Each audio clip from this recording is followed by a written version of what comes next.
वह हमेशा किसी ना किसी कार्य को लेकर संकल्प किया करता और अधिकांश ही उसका संकल्प टूट जाया करता, जिस कारण वह बहुत परेशान रहने लगा था। एक दिन खुद से परेशान होकर नौजवान युवक अपनी हथेली जोत के ऊपर करके खड़ा हो गया। जोत की लौ सीधा उसके हाथों में लग रही थी, जिस कारण उसके हाथों में अत्यधिक पीड़ा हो रही थी। लेकिन फिर भी वह अपनी हथेली वहां से हटा नहीं रहा था। वह अपनी संकल्प शक्ति को मजबूत करना चाहता था। जब भी वह कोई संकल्प लेता था तो कुछ ही समय बाद उसका वह संकल्प टूट जाता था, जिसके कारण उसके मन को बहुत पीड़ा पहुंचती थी, बहुत तकलीफ होती थी।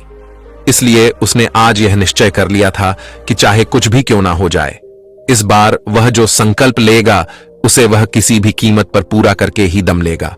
और इसीलिए उसने अपने संकल्प को मजबूत करने के लिए ही अपनी हथेली उस जोत के ऊपर रख रखी थी। देखते ही देखते उसके हाथों का मांस अब फटने लगा था, लेकिन फिर भी वह नौजवान युवक अपनी हथेली उस जोत पर से हटा नहीं रहा था। इतनी पीड़ा के बावजूद भी वह बार बार मन में अपना संकल्प दोहरा रहा था, ताकि उसका संकल्प उसके अंतर्मन तक उतर सके और वह अपने संकल्प को पूरा करने में अपना 100% दे सके और उसे किसी भी कीमत पर पूरा कर सके। और इसी दौरान वहां पर एक गुरु आ पहुंचे और उन्होंने जब यह दृश्य देखा तो उन्होंने जल्दी से उस युवक का हाथ वहां से हटा दिया और डांटते हुए उस युवक से कहते हैं, तुम कहीं पागल तो नहीं हो गए? आखिर ऐसा करके तुम्हें क्या मिलेगा? इस पर वह नौजवान युवक उन गुरु को समझाते हुए कहता है, हे गुरुवर, जब भी मैं कोई संकल्प लेता हूं तो मेरा संकल्प टूट जाता है और इसी कारण आज मैंने निश्चय किया था कि मैं अपनी संकल्प शक्ति को मजबूत करके ही रहूंगा। इस पर वह गुरु उस युवक को जवाब देते हुए कहते हैं, भंते, अपने साथ हिंसा करके तुम अपने संकल्प को कैसे मजबूत कर सकते हो? यह तो सरासर पागलपन है। आगे वह गुरु उस युवक को समझाते हुए कहते हैं, भंते, मेरी एक बात याद रखना, संकल्प वही मजबूत हो सकता है जो बिना किसी हिंसा के लिया गया हो, बिना किसी दबाव में लिया गया हो, जिसमें शुद्ध रूप से अहिंसा भरी हुई हो। ऐसा संकल्प ही तुम्हारे मन में लंबे समय तक टिक सकता है, अन्यथा तो हिंसा करके तुम अपना ही नुकसान करोगे और इससे तुम्हें कोई भी लाभ नहीं मिलने वाला। तभी वह युवक दोनों हाथ जोड़कर उन गुरुवर से कहता है, हे गुरुवर, तो मैं क्या करूं? मैं किस प्रकार अपनी संकल्प शक्ति को मजबूत करूं?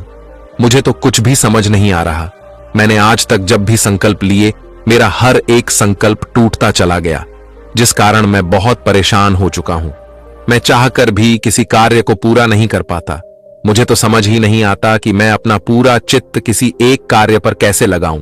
जब भी मैं कोई का शुरू करता हूं तो शुरुआत में तो मेरे भीतर बहुत जोश होता है, बहुत उत्साह होता है, लेकिन कुछ ही समय बाद मेरी एकाग्रता पूरी तरह से नष्ट हो जाती है। मुझे समझ नहीं आता कि लंबे समय तक अपने लक्ष्य पर एकाग्र कैसे बना रहा हूं। पता नहीं मेरे अंदर ऐसी क्या कमी है जिस कारण मैं अपने लक्ष्य तक पहुंच ही नहीं पाता। अब तो मैं बहुत परेशान हो चुका हूं। मुझे समझ ही नहीं आ रहा कि मैं क्या करूं। कभी कभी तो मैं खुद को ही कोसता हूं, खुद से ही नाराज हो जाता हूं और खुद को ही तरह तरह के अपशब्द भी कहता हूं, और ऐसी स्थिति में मेरा दिमाग भी काम करना छोड़ देता है। ऐसी स्थिति में मुझे समझ नहीं आता कि आखिर मैं अपनी संकल्प शक्ति को किस प्रकार मजबूत करूं। मेरे सारे मित्र देखते ही देखते कामयाबी हासिल कर चुके हैं, जिन्हें देखकर मेरे घर वाले भी रोज मुझे ताना मारते हैं, तरह तरह की बातें सुनाते हैं। वो कहते हैं, बाहर निकल और जा, देख तेरे मित्र कहां से कहां पहुंच गए, और तू है कि तू तो नकारा निकला, तुझसे कुछ नहीं हो सकता। ना तो तू कामयाब बन सकता है और ना ही तू कोई काम ढंग से कर सकता है। तेरा तो कुछ भी नहीं हो सकता। अपने घर वालों की यह सारी बातें सुन सुनकर मैं बहुत तंग आ चुका हूं, और अब तो मुझे भी लगने लगा है कि मेरे घर वाले शायद सही ही कहते हैं कि मैं अपने जीवन में अब कभी कामयाब नहीं हो पाऊंगा। अगर मैं अपने चित्त को एकाग्र करना नहीं सीख पाया तो शायद मैं ऐसे ही मृत्यु को प्राप्त कर लूंगा। आधा अधूरा बिना अपने लक्ष्य को प्राप्त किए मेरा जीवन यम ही समाप्त हो जाएगा। क्या आप मुझे इस समस्या का कोई समाधान बता सकते हैं? क्या आपके पास इस समस्या का कोई उपाय है? इस पर वह गुरुवर उस नौजवान युवक का कंधा सहला हुए कहते हैं, भंते, जो अपने को समझ लेते हैं वह अपने मन को एकाग्र करने में भी सफल हो पाते हैं। उनका दिमाग किसी एक कार्य पर लंबे समय तक टिक पाता है। अपनी बात आगे बढ़ाते हुए वह गुरुवर उस युवक से कहते हैं, भंते, तुम्हारी परेशानी सुनकर मुझे जो उपाय समझ में आ रहा है वह मैं तुम्हें बताना चाहता हूं। और आज मैं तुम्हें ऐसी 10 सीख देना चाहता हूं जिससे कोई भी इंसान अपने मन को एकाग्र करना सीख सकता है। और जैसा कि तुमने कहा कि मन को एकाग्र करना इतना आसान नहीं, किंतु निरंतर अभ्यास से और कड़ी मेहनत से तुम यह मुमकिन कर सकते हो। लेकिन मेरी एक बात और याद रखना कि इन्हें अपने जीवन में उतारने के लिए तुम्हें कुछ नियमों का भी पालन करना होगा। यदि तुम उन नियमों का पालन नहीं करोगे तो तुम कितनी भी कड़ी मेहनत क्यों ना कर लो, तुम निरंतर अभ्यास ही क्यों ना कर लो, लेकिन तुम अपने मन को एकाग्र करना नहीं सीख पाओगे। इसलिए अपने मन को एकाग्र करना जितना ज्यादा जरूरी है उतना ही इन नियमों का पालन करना भी आवश्यक है। इसलिए इन नियमों को बड़े ही ध्यानपूर्वक सुनना। इसके बाद वह गुरुवर उस युवक से पहला नियम बताते हुए कहते हैं, भंते, जिस प्रकार एक सांप अपनी केचुल्ली उतारता रहता है, ठीक उसी प्रकार एक मनुष्य को भी अपना अतीत अपने मन पर से हमेशा हटाते रहना चाहिए। अन्यथा तो आप उसके अतीत के बोझ तले ही दबे रह जाओगे और आपका मन धीरे धीरे बूढ़ा होता चला जाएगा। तुम्हारे अतीत की असफलताएं, तुम्हारे पाप, तुम्हारे द्वेष, तुम्हारी जलन, तुम्हारे लालच, सब कुछ तुम्हारे अतीत में ही दफन है और वह तुम्हें कभी भी वहां से निकलने नहीं देना चाहते। इसलिए उस अतीत को अपने मन से निकाल फेंको, तभी तुम्हारा मन हल्का हो पाएगा और तुम कुछ नया सोच और समझ पाओ। आगे वो गुरुवर दूसरा नियम बताते हुए कहते हैं, तुम्हारा शरीर ही तुम्हारी सबसे बड़ी संपत्ति है। अगर इस बात को तुम दिमाग में बैठा लोगे तो तुम अपने शरीर के साथ कभी भी खिलवाड़ नहीं करोगे। महात्मा बुद्ध के जीवन की एक अद्भुत घटना के बारे में वो गुरुवर बताते हुए कहते हैं, भंते, एक बार महात्मा बुद्ध जब ध्यान के प्रताप के लिए इधर उधर भटक रहे थे तो एक गुरु ने उन्हें उपवास करने की सलाह दी और महात्मा बुद्ध अपने गुरुओं की सभी बातों का पालन किया करते थे और जो भी बातें वह मानते थे उसे पूरे तन और मन से अपनाते थे। वह कभी भी कोई कार्य अधूरा नहीं करते थे, उसे पूरा करके ही दम लेते थे। इसीलिए उन्होंने उपवास के नियम को अपने जीवन का एक बहुत बड़ा हिस्सा बना लिया। लेकिन उपवास करते करते धीरे धीरे समय के साथ उनका शरीर बहुत कमजोर होने लगा था। उनकी अस्थियां साफ साफ नजर आने लगी थीं। उनका शरीर एकदम दुबला पतला सा हो गया था। और एक दिन जब बुद्ध नदी पर नहाने के लिए गए थे तो नहाते नहाते अचानक वह वहीं पर बेहोश हो गए और उन्हें इस अवस्था में एक स्त्री ने देखा। वह स्त्री नदी पर पानी भरने के लिए आई थी और जब उन्होंने महात्मा बुद्ध को इस हालत में देखा तो वह उन्हें किनारे पर लाई और उन्हें होश में लाकर वह उन्हें समझाते हुए कहती है, महाराज, जब आप यहां पर आए थे तो आपके चेहरे पर एक अलग ही तेज था, अलग ही प्रकाश था, एक गरिमा थी, एक राजकुमार जैसा चेहरा था। लेकिन न जाने क्यों आप ऐसी कौन सी तपस्या कर रहे हैं जिससे आप इतने कमजोर होते जा रहे हैं और आपका शरीर इतना दुबला पतला होता जा रहा है और अब तो आपके चेहरे पर वह तेज भी नहीं रहा। आखिर ऐसा क्या खोज रहे हैं आप, और ऐसी खोज का क्या मतलब? जब आपका शरीर जिंदा नहीं रहेगा तो आपको भला सत्य की अनुभूति कौन कराएगा, और आप तो इसी को खत्म करने पर तुले हुए हैं। फिर भला यह कैसी बुद्धिमानी? मैं आपसे क्षमा चाहती हूं, लेकिन आप ही बताएं महाराज, जब आपका शरीर ही नहीं रहेगा तो आप उस तपस्या के फल को पाकर क्या कर लेंगे?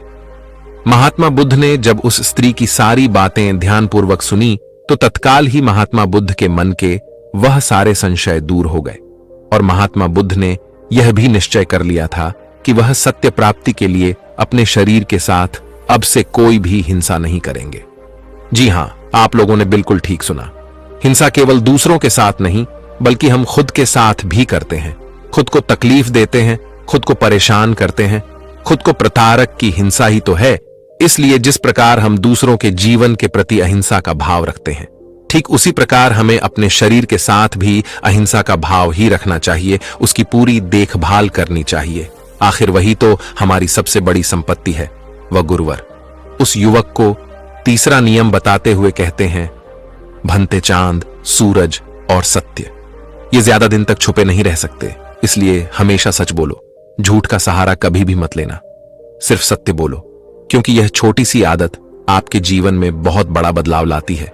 इसके बारे में आप खुद भी नहीं जानते, किंतु यदि आप इस आदत को अपनाएंगे, इसे आजमाएं, तो आपको खुद बखुदातर लोग बेवजह ही झूठ बोलते रहते हैं, जैसे उनकी आदत सी हो गई है, और वह हर बात पर आपको झूठा ही जवाब देंगे। जहां उन्हें झूठ बोलने की भी आवश्यकता नहीं होती, वहां पर भी वह झूठ ही कहते हैं, और इसी कारण वह अपने जीवन में कभी आगे नहीं बढ़ पाते।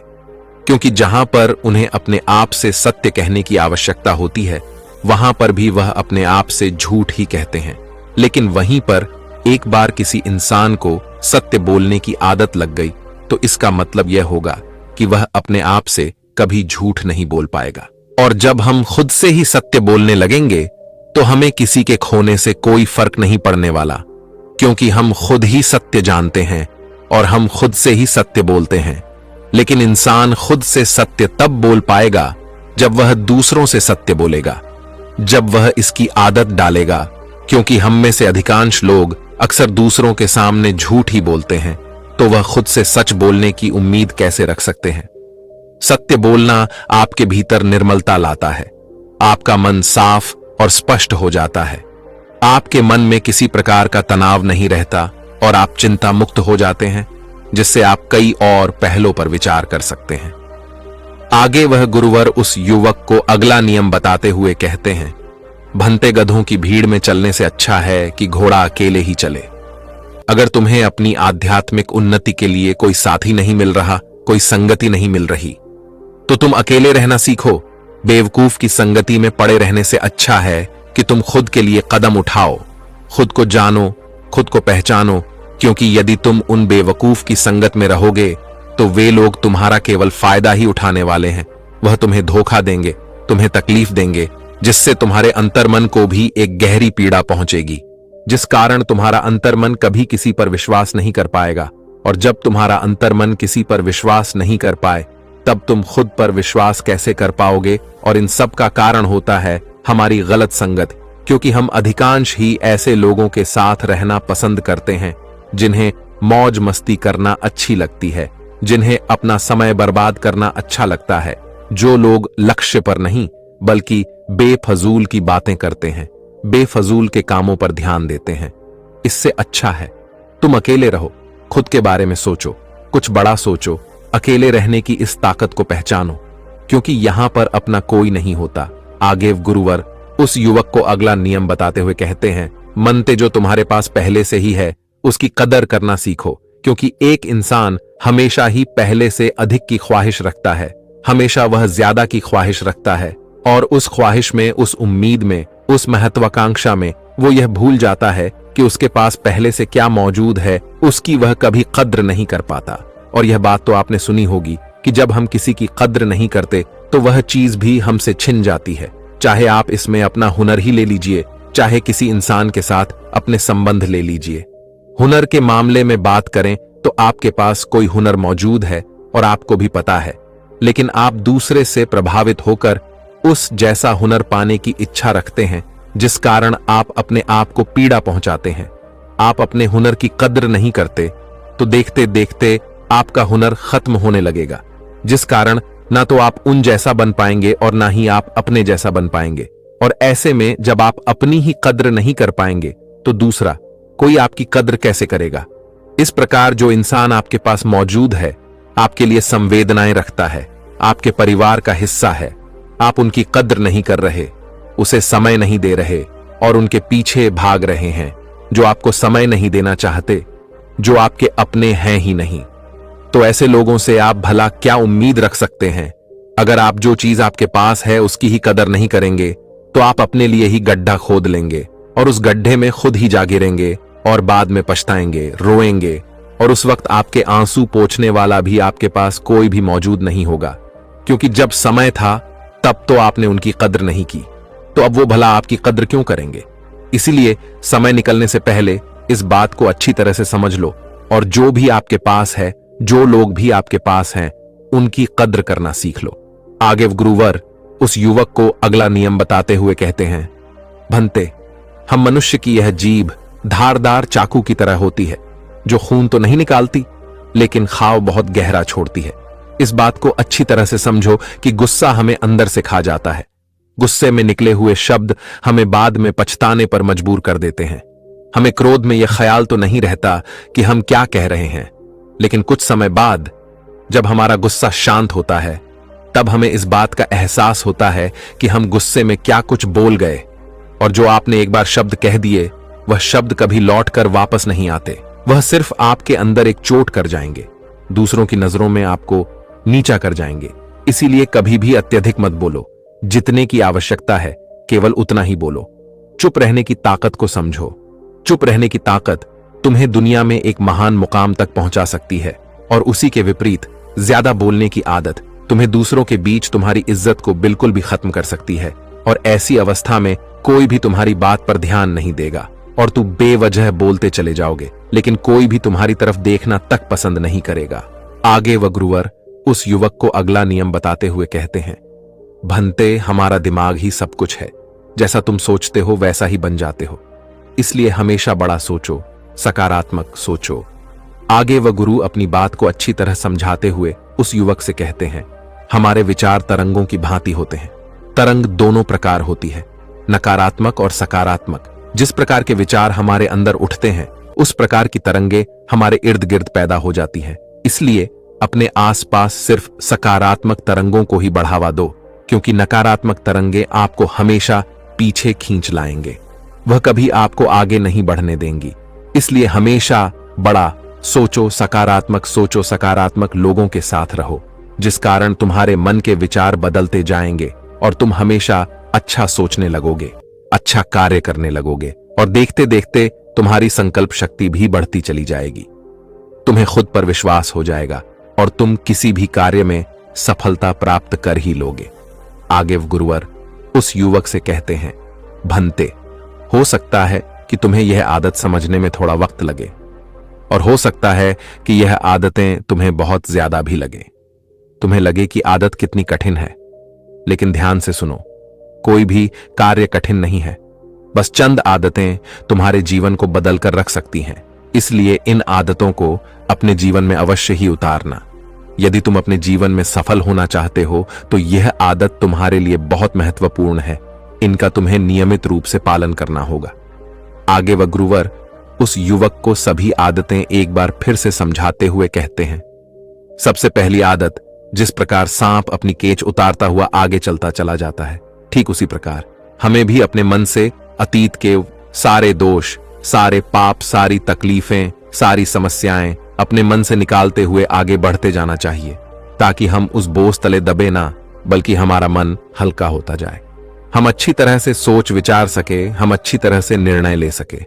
दूसरी आदत, तुम्हारा शरीर ही तुम्हारी सबसे बड़ी संपत्ति है, इसका अच्छी तरह से ख्याल रखो। यदि इस संपत्ति का तुम अच्छे से ख्याल नहीं रखोगे तो फिर तुम अपने जीवन में सब कुछ पाकर भी कुछ नहीं पा पाओगे। मान लो कि तुम्हारे पास बहुत पैसा है और तुम बहुत अमीर हो, लेकिन यदि तुम्हारा शरीर ठीक नहीं है, तुम्हारा शरीर पूरी तरह से बीमारियों से ग्रस्त हो चुका है, तो तुम उन पैसों का क्या करोगे? तुम अपनी उस अमीरी का क्या करोगे? इसलिए सबसे बड़ी संपत्ति तुम्हारा शरीर ही है, इसका अच्छी तरह से ध्यान रखो। तीसरी आदत, हमेशा सत्य बोलो, फिर चाहे स्थितियां कैसी भी क्यों ना हो। सत्य की राह पर टिके रहो, क्योंकि सत्य तुम्हारे मन को निर्मल कर देता है। तुम्हारा मन शांत और अच्छा स्वभाव करता है। तुम्हारे मन में किसी प्रकार का छल कपट नहीं रह जाता और ना ही तुम्हारे मन पर किसी प्रकार का बोझ रह जाता है। चौथी आदत, हमेशा अच्छे लोगों की संगति में रहो।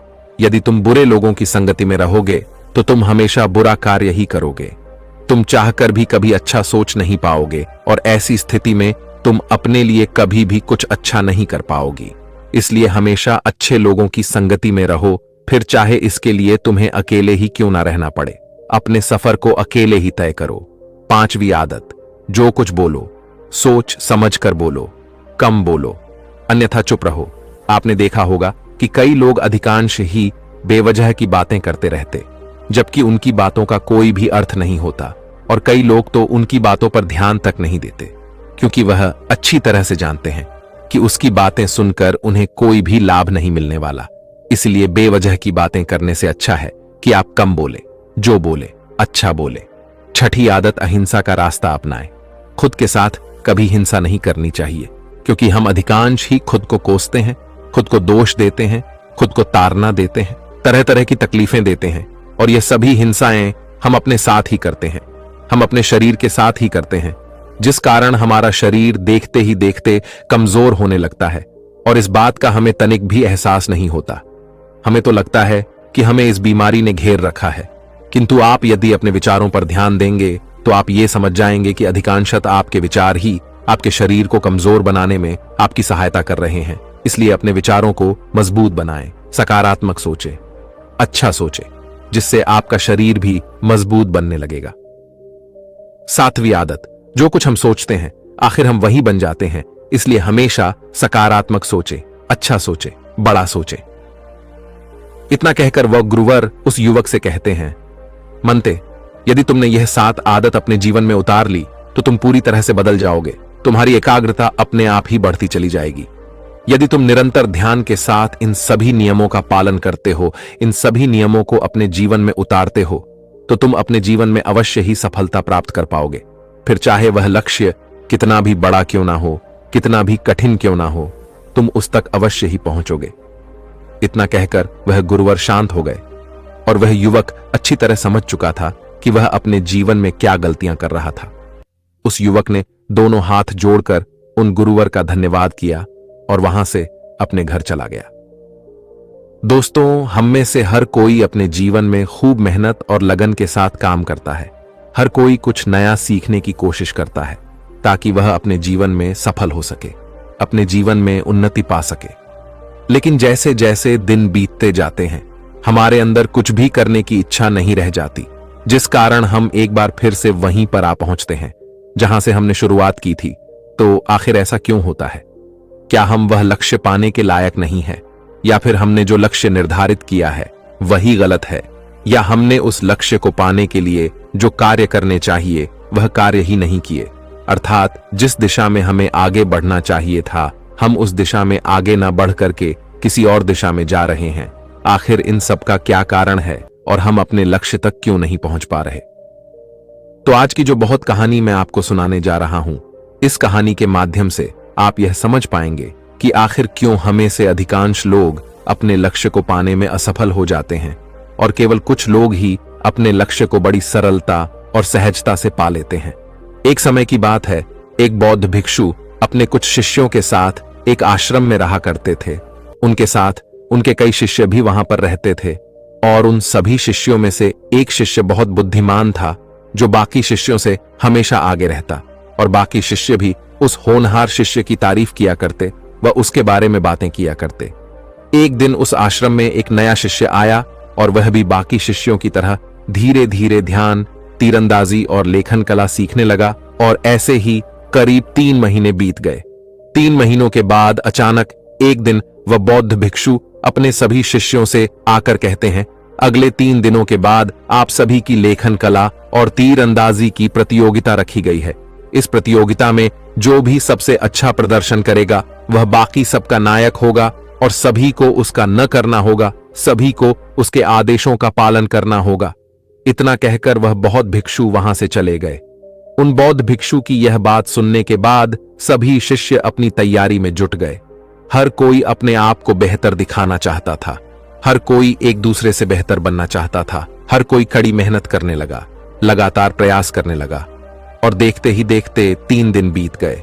3 दिनों के बाद जब परीक्षा हुई तो वह नया शिष्य जो अभी हाल ही में आश्रम में आया था, वह उस पूरी परीक्षा में प्रथम आया।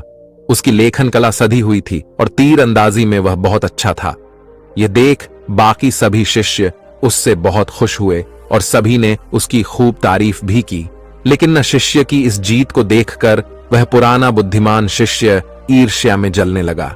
उसके मन में पैदा होने लगी और वह मन ही मन सोचने लगा, ये गुरुवर भी ना इस नए शिष्य पर कुछ ज्यादा ही ध्यान देते हैं, इसीलिए तो आज ही हम सबसे आगे निकल गया, वरना आज तो मैंने इसे हरा ही दिया था। और जैसा वह बुद्धिमान शिष्य सोच रहा था उसमें कोई गलत बात भी नहीं थी, क्योंकि वह बहुत भिक्षु न शिष्य पर दूसरों से अधिक ध्यान देते थे, वह उसके साथ अधिक समय बिताते थे, और यह बात उस पुराने बुद्धिमान शिष्य को बिल्कुल भी अच्छी नहीं लग रही थी। वह मन ही मन ईर्ष्या से जल रहा था। एक दिन जब वह बौद्ध भिक्षु अकेले बैठे ध्यान कर रहे थे, तभी वह पुराना शिष्य उनके पास पहुंचा और उनसे कहने लगा, हे गुरुवर, मैं आपके साथ कई सालों से हूं, लेकिन उस नए लड़के को आपने हम सबसे ज्यादा सिखाया है। आप उसके साथ ज्यादा समय बिताते हैं और आपने उसे ऐसी ऐसी कलाएं सिखा दी हैं जिससे हम उसकी बराबरी तक नहीं कर पा रहे। आखिर आपने ऐसा क्यों किया? क्या मुझ में कोई कमी रह गई थी? उन गुरुवर ने उस शिष्य की सारी बातें ध्यानपूर्वक सुनी, लेकिन वह मौन रहे। उन्होंने कुछ भी नहीं कहा। एक बार फिर वह शिष्य उन गुरुवर से कहता है, हे गुरुवर, आप मेरी बातों का जवाब क्यों नहीं दे रहे? मुझे अपने सवालों के जवाब चाहिए। कृपया करके मुझे मेरे सवालों के जवाब दें। इस पर वो बहुत भिक्षु मुस्कुराते हुए अपने उस पुराने शिष्य से कहते हैं, भंते, पहले एक कहानी सुनो और फिर अपने विवेक का इस्तेमाल करके मुझे यह बताना कि यहां पर कहां गलती हो रही थी। आगे वत भिक्षु कहानी सुनाते हुए कहते हैं, गर्मियों के दिन थे और गर्मी भी अपनी चरम सीमा पर थी। एक यात्री शहर की ओर जा रहा था। धूप काफी तेज थी और काफी गर्म मौसम भी था। काफी देर चलने के बाद उसे थकान होने लगी और तेज गर्मी के कारण उसका गला भी सूखने लगा था। उसे जोरों की प्यास लगने लगी, लेकिन आसपास कुछ भी नहीं था। इसलिए उसने थोड़ी सी और हिम्मत जुटाई। वो कुछ दूर और आगे गया। कुछ और कदम आगे बढ़ाते ही उसे एक कुआं मिला। वह कुआं देखकर बहुत खुश हुआ। उसे लगने लगा कि अब वह अपनी प्यास बुझा लेगा, लेकिन अब भी एक समस्या थी। कुएं से पानी निकालने के लिए वहां पर किसी प्रकार का कोई भी बर्तन नहीं था और ना ही कोई रस्सी लटकी हुई थी। वह युवक वहीं पर कुछ देर के लिए इंतजार करने लगा। वह सोचने लगा कि जरूर कोई ना कोई यहां पर पानी भरने तो आता ही होगा, अन्यथा यह कुआं यहां पर ना होता। इसलिए यहीं पर कुछ देर इंतजार कर लेता हूं। हो सकता है कि कोई यहां पर आए और जब वह आएगा तो मैं उससे थोड़ा सा पानी मांगकर पी लूंगा और अपनी प्यास बुझा लूंगा। लेकिन इन गर्मियों के मौसम में इतनी कड़कती धूप में वहां पर कोई नहीं आया। काफी देर इंतजार करने के बाद आखिरकार वह युवक निराश हो गया और निराश होकर आगे की ओर चल पड़ा। उसके शरीर में अब बिल्कुल भी जान नहीं बची थी, पर जैसे तैसे उसने हिम्मत की और लगातार आगे बढ़ता जा रहा था। कुछ मिनटों का सफर करने के बाद उसे रास्ते में एक और कुआं मिला और यहां पर भी कोई भी बर्तन नहीं था और ना ही कोई रस्सी लटकी हुई थी। उस युवक ने आसपास देखा, इधर उधर नजर घुमाई, लेकिन उसे कोई भी नहीं दिखा। वह युवक अब सोच में पड़ गया कि मैं क्या करूं? आखिर मैं इस कुएं से पानी कैसे निकालूं? मेरे पास तो कोई बर्तन भी नहीं है। आखिर मैं पानी कैसे पीऊं? मेरा गला पूरी तरह से सूख चुका है और मुझे यदि कुछ देर तक पानी ना मिला तो हो सकता है कि मेरी मृत्यु हो जाए। वह युवक यहां वहां देखने लगा। तभी अचानक झाड़ियों में उसे एक मटका नजर आया जो टूटा हुआ था। उस युवक ने तुरंत ही वह मटका उठाया और वह कुएं के पास आया और उस युवक ने देखा तो पानी अब भी काफी नीचे था। एक बार फिर उस युवक ने नजर दौड़ाई। यहां वहां देखा तो उसे पासी में लंबे लंबे घास नजर आए। उस युवक ने उन लंबी घास में से कुछ घास काट ली और उसकी रस्सी बनाकर कुएं से पानी निकाला और वह पानी पीकर तृप्त हो गया। उन गुरुवर ने इस कहानी को यहीं पर समाप्त किया और उसके बाद वह अपने उस शिष्य से कहते हैं, भंते, अब बताओ, युवक तो वही था और कुआं भी उसे मिल चुका था, लेकिन समस्या एक ही थी। दोनों ही कुएं पर बर्तन और रस्सी नहीं थी। फिर आखिर उस युवक ने दूसरे कुएं से पानी क्यों पिया? इस पर शिष्य जवाब देते हुए कहता है, हे गुरुवर, क्योंकि उसका गला सूख चुका था और उसे जोरों की प्यास लगी थी और उसे पानी पीने की तीव्र इच्छा जाग उठी थी। अगर वह पानी नहीं पीता तो उसकी जान भी जा सकती थी। इस पर वह बहुत भिक्षु अपने उस शिष्य से कहते हैं, बिल्कुल ठीक, वैसे ही नए शिष्य और बाकी सभी शिष्यों में इच्छा की तीव्रता का अंतर है। सबसे पहले तो तुम यह समझो कि जो भी इच्छाएं तुम्हारे अंतर्मन में बैठी हुई हैं, वही समय आने पर बाहर प्रकट होती हैं और वैसे ही तुम्हें परिणाम भी मिलते हैं। इस पर वो शिष्य उन गुरुवर की बात काटते हुए कहता है, हे गुरुवर, आखिर आप क्या कहना चाहते हैं? कहीं आपका अर्थ यह तो नहीं कि हमने मेहनत नहीं की? तभी वह गुरुवर मुस्कुराते हुए अपने उस शिष्य से कहते हैं, भंते, मेहनत तो हर कोई करता है, लेकिन हर किसी के अंतर की इच्छा अलग होती है। यहां पर हर कोई अलग अलग है। कोई दुख से बचने के लिए पढ़ रहा है, तो कोई दूसरों को दिखाने के लिए, तो कोई सच में बेहतर बनने के लिए। और जैसे उनके अंतर मन में इच्छाएं होती हैं, वैसे ही उन्हें परिणाम भी मिलते हैं। तुम्हारे अंतर मन में क्या चल रहा है और सच में तुम अपने भीतर से क्या चाहते हो, यह सब तुम अपने पिछले परिणामों से समझ सकते हो। पिछले परिणामों को देखकर यह जान सकते हो।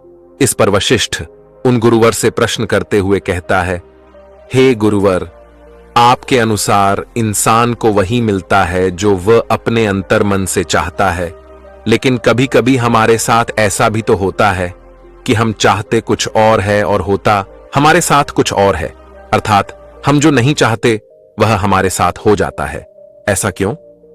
शिष्य के इस प्रश्न का जवाब देते हुए वह गुरुवर उस शिष्य से कहते हैं, भंते, ऐसा हमारे मन में बैठी हुई उन विपरीत इच्छाओं के कारण होता है, जिसमें कुछ इच्छाएं हमें एक अलग दिशा में ले जाती हैं और वहीं पर कुछ इच्छाएं हमें दूसरी ओर खींचती हैं, जिस कारण हमारा मन विचलित होने लगता है और हम यह समझ नहीं पाते कि हम क्या करें, हम किस तरफ जाएं, हम कौन सा निर्णय लें।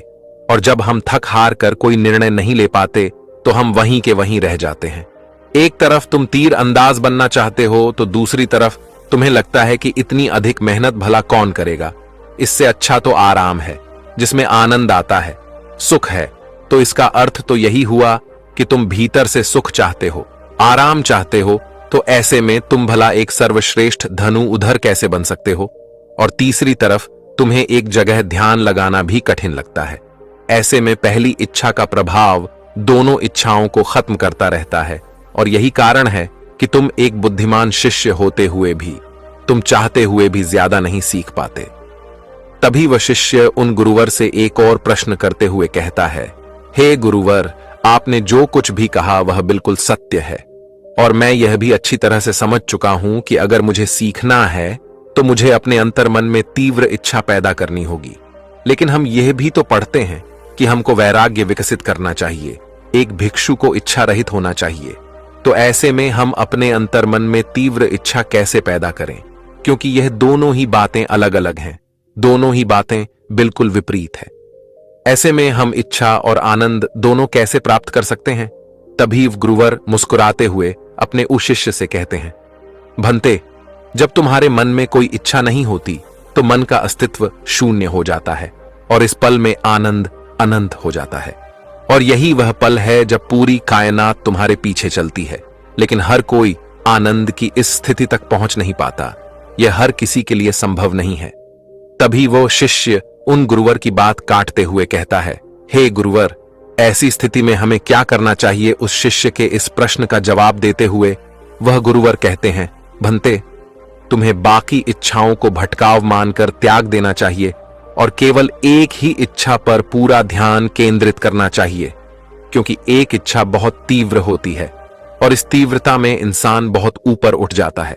यदि तुम्हारे भीतरी मन में कोई भी संदेह, कोई भी शंका या कोई भी संशय नहीं है, कोई भी रुकावट नहीं है, तो यह इच्छा पूरी होकर ही रहेगी, क्योंकि तुम जितनी इच्छाएं करोगे, इच्छाओं का स्तर उतना ही गहरा होता जाएगा और उतना ही वर्तमान में तुम्हें कम आनंद भी मिलेगा और फिर तुम वर्तमान में अधिक समय के लिए रुक भी नहीं पाओगे, क्योंकि इसके लिए तुम्हारे पास रुकने का कोई कारण ही नहीं बचा। और यही हम में से अधिकांश लोग अपने जीवन में गलतियां करते हैं, क्योंकि वह अपने भीतर कभी झांकते ही नहीं, वह अपनी इच्छाओं के बारे में समझने का प्रयास ही नहीं करते, क्योंकि हमारे रोजमर्रा की जो इच्छाएं हैं वही हमें विचलित करती है। इसलिए सबसे पहले अपने परिणाम देखो और पता करो कि आखिर हमारे अंतर मन में क्या चल रहा है। और यदि उन परिणामों को देखकर तुम्हें ऐसा प्रतीत होता है कि तुम एक ही जगह पर रुके हुए हो, तो इसका अर्थ यह हुआ कि तुम्हारे भीतर विरोधाभासी इच्छाएं चल रही हैं। अर्थात एक इच्छा तुम्हें किसी और दिशा में ले जाना चाहती है, तो वहीं पर दूसरी इच्छा तुम्हें किसी और दिशा में ले जाना चाहती है। ऐसे में तुम कोई सही निर्णय नहीं ले पाओगे और फिर किसी भी दिशा में आगे नहीं बढ़ पाओगे। और ऐसी स्थिति में हमें अपने मन की उन विरोधाभासी इच्छाओं को कम करते हुए केवल एक इच्छा पर ध्यान केंद्रित करना है और उसे ही तीव्र इच्छा में बदलना है। तभी वह शिष्य उन गुरुवर से कहता है, परंतु हे गुरुवर, आप कह रहे हैं कि किसी एक इच्छा पर ध्यान केंद्रित करो और उसी इच्छा को तीव्र इच्छा में बदलो, लेकिन कैसे? मैं चाहता हूं कि मैं अधिक से अधिक सीखूं, लेकिन दिन निकलते चले जाते हैं और मेरा कुछ भी करने का मन नहीं करता। मैं चाह कर भी और अधिक सीख नहीं पाता, ना ही अभ्यास कर पाता हूं। हे गुरुवर, कृपया करके मेरा मार्गदर्शन करें। मैं क्या करूं? इस पर गुरुवर उस शिष्य से कहते हैं, इसका एक बड़ा ही सीधा और सरल सा कारण है, और वह यह है कि हम इंसानों को यह लगता है कि हमारे पास अभी बहुत समय है। आगे गुरुवर अपने उससे कहते हैं, भंते, ऐसा ही सवाल जब एक बौद्ध भिक्षु ने महात्मा बुद्ध से पूछा था कि मेरा ध्यान करने का मन नहीं करता, तब महात्मा बुद्ध ने उस भिक्षु को जवाब देते हुए कहा था, भंते, तुम्हारी सबसे बड़ी गलती यही है कि तुम्हें लगता है कि तुम्हारे पास बहुत समय है, और वास्तविकता तो यह है कि यह समय बिल्कुल भी मुफ्त है, लेकिन अमूल्य है। और समय का इस्तेमाल तो हम कर सकते हैं, लेकिन समय को इकट्ठा नहीं किया जा सकता। समय निकल जाने पर हमें अफसोस होता है, लेकिन हम समय रहते कोई कार्य नहीं करना चाहते।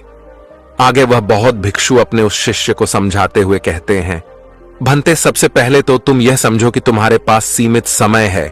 इस सोच को अपने मस्तिष्क से निकाल दो कि तुम्हारे पास अभी बहुत समय है, क्योंकि यदि तुम केवल इस सोच पर निर्भर रहोगे तो तुम अपने जीवन में कभी भी आगे नहीं बढ़ पाओगे। और तुम्हें अब से इस सोच को अपनाना होगा कि तुम्हारे पास एक सीमित समय है, और इसी समय में तुमको अपने अंतर्मन में झांकने की जरूरत